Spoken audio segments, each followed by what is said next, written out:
Today's special strawberry ice cream and strawberry kulfi.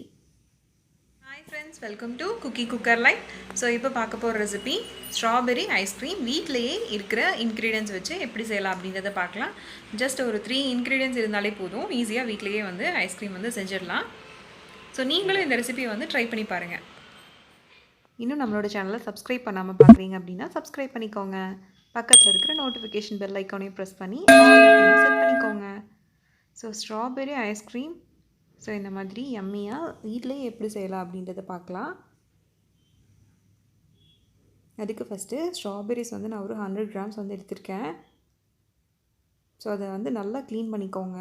நல்லா clean பண்ணி அந்த மேலே இருக்கிற அந்த இலையெல்லாம் வந்து எடுத்துக்கலாம். ஸோ இந்த மாதிரி கட் பண்ணிக்கோங்க. ஸோ இதை உள்ளே வந்து பார்த்துக்கோங்க, அதில் சின்ன சின்னதாக வந்து புழு கூட இருக்கும். அதனால் நல்லா க்ளீன் பண்ணிக்கோங்க. நல்லா க்ளீன் பண்ணி அதை வந்து கட் பண்ணிக்கிட்டு இது மாதிரி மிக்ஸி ஜாரில் வந்து போட்டுக்கலாம். போட்டுட்டு இதை ஒரு ஸ்மூத் பேஸ்ட்டாக அரைச்சி எடுத்துக்கலாம். இந்தளவுக்கு இருக்கட்டும். இது வேணும் அப்படின்னா நீங்கள் வடிச்சுக்கோங்க. இதில் வந்து ஒரு 1.5 டேபிள் ஸ்பூன் வந்து கார்ன்ஃப்ளவர் எடுத்திருக்கேன். அதில் வந்து 2 டேபிள் ஸ்பூன் தண்ணி ஊற்றி மிக்ஸ் பண்ணி வச்சுக்கிறேன். ஸோ இந்தளவுக்கு நல்லா ஸ்மூத் பேஸ்ட்டாக மிக்ஸ் பண்ணிக்கோங்க. ஸோ இதில் நான் வந்து மில்க் பவுடர் வந்து ஒரு பேக்கெட் வந்து எடுத்திருக்கேன். ஸோ இது வேணும்னா நீங்கள் ஆட் பண்ணிக்கோங்க, இல்லை அப்படின்னா பாலே போதும். ஸோ இதில் பால் வந்து 1 கிளாஸ் பால் எடுத்திருக்கேன். அதில் வந்து 1 டம்ளர் தண்ணி வந்து ஊற்றி அதை வந்து மிக்ஸ் பண்ணிக்கலாம். பால் வந்து காய்ச்சின பால் தான். இப்போது நான் பால் பவுடர் எடுத்து வச்சுருக்கோம் இல்லையா, அதை வந்து இது கூட சேர்த்திக்கலாம். அதோடு சேர்த்து நல்லா கலந்து விட்டுக்கலாம்.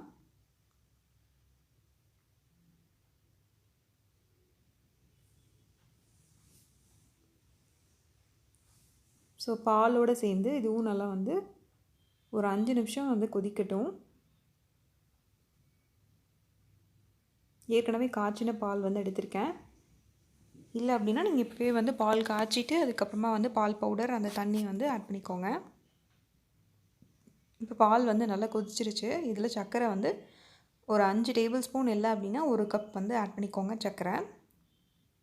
இன்னும் கொஞ்சம் ஸ்வீட்டாக வேணும் அப்படின்னா ஸ்ட்ராபெரிஸ் வந்து கொஞ்சம் புளிப்பாக இருக்கும். அதனால் நீங்கள் சுகர் வேணும்னா அடிஷ்னலாக நீங்கள் ஆட் பண்ணிக்கோங்க. சுகர் போட்டு கொஞ்சம் நேரம் கொதிக்கட்டும்.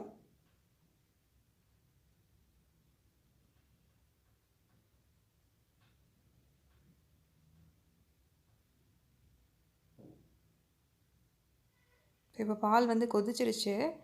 இப்போ வந்து நம்ம கார்ன்ஃப்ளவரில் தண்ணியில் கரைச்சி வச்சுருக்கோம் இல்லையா, அதை வந்து ஆட் பண்ணிக்கலாம். ஆட் பண்ண உடனேயுமே வந்து கலந்து விட்டுக்கோங்க. அது வந்து சீக்கிரமாக வந்து திக்கன் ஆயிடும்.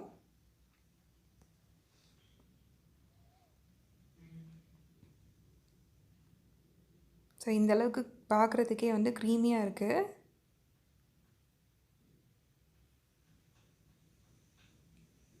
ஒரு ஃபியூ செகண்ட்ஸ் மட்டும் கார்ன்ஃப்ளவர் போட்டுட்டு அடுப்பில் இருந்தால் போதும். இப்போ அடுப்பு ஆஃப் பண்ணிடலாம்.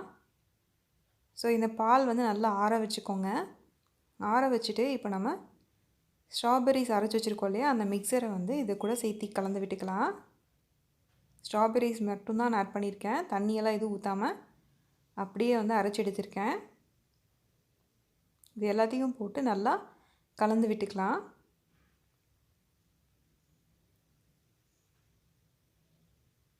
நான் வந்து ஒரு மிக்சர் ஜார் வந்து எடுத்து வச்சுருக்கேன். உங்கள்கிட்ட பிளெண்டர் இருந்துச்சுன்னா பிளெண்டர் கூட யூஸ் பண்ணிக்கோங்க. ஸோ இதை நல்லா கலந்து விட்டுட்டு இதை அப்படியே வந்து மிக்சர் ஜாரில் வந்து ஆட் பண்ணிக்கலாம். அப்போ பார்க்குறதுக்கு உங்களுக்கு வந்து க்ரீமியாக நல்லா இருக்கும்.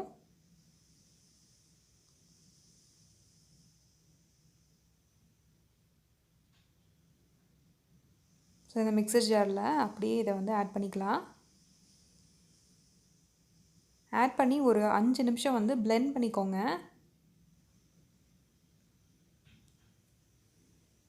ஸோ இப்போ இதை வந்து கண்டெய்னரில் வந்து போட்டுக்கலாம். இந்த கண்டெய்னரில் போட்டு 1 hour வந்து ஃப்ரிட்ஜில் வச்சுருங்க. ஃப்ரீசரில் வச்சுட்டு கொஞ்சம் கூலிங் ஆனதுக்கப்புறமா திரும்பவும் எடுத்து இந்த மிக்சர் ஜாரில் போட்டு மறுபடியும் ஒரு 5 நிமிஷம் பிளெண்ட் பண்ணிக்கோங்க. பிளெண்ட் பண்ணிவிட்டு அதுக்கப்புறமா ஒரு 8 hours வந்து ஃப்ரீசரில் வந்து வச்சுருங்க. ஸோ இப்போ நம்மளோட ஐஸ்கிரீம் வந்து ரெடி ஆகிடுச்சு. நான் மேலே டெக்கரேட் பண்ணுறதுக்கு ஸ்ட்ராபெரிஸ் வந்து கட் பண்ணி போட்டிருக்கேன். ஸோ இதே நான் வந்து ஒரு சின்ன கிளாஸ்லேயும் போட்டு குல்ஃபிக்கு வந்து ரெடி பண்ணேன். ஸோ இப்போ நம்மளோட ஸ்ட்ராபெரி ஐஸ்கிரீம் வந்து ரெடி ஆகிடுச்சு. நீங்களும் வந்து ட்ரை பண்ணி பாருங்கள். ட்ரை பண்ணி பார்த்துட்டு உங்களோட கமெண்ட்டை வந்து கமெண்ட் செக்ஷனில் சொல்லுங்கள். ஸோ நல்ல யம்மியான இந்த மில்க் பவுடர் வந்து ஆப்ஷனல் தான்.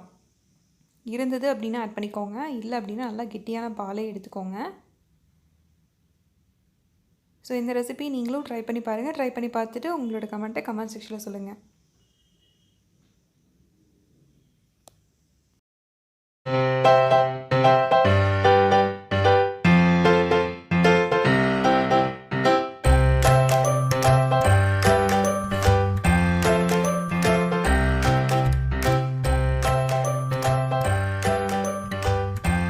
ரெசிபி உங்களுக்கு பிடிச்சிருந்தது அப்படின்னா லைக் பண்ணுங்கள், கமெண்ட் பண்ணுங்கள், மறக்காமல் உங்களோட ஃப்ரெண்ட்ஸோட ஷேர் பண்ணிக்கோங்க. இன்னும் நிறைய வீடியோஸ் பார்க்கணும் அப்படின்னா மேலே இருக்க பிளேலிஸ்ட், கீழே இருக்க வீடியோ, இங்கே இருக்க வீடியோ, அப்புறம் இங்கே இருக்க சப்ஸ்கிரைப் பட்டனை ப்ரெஸ் பண்ணிக்கோங்க. தேங்க்யூ ஃபார் வாட்சிங்.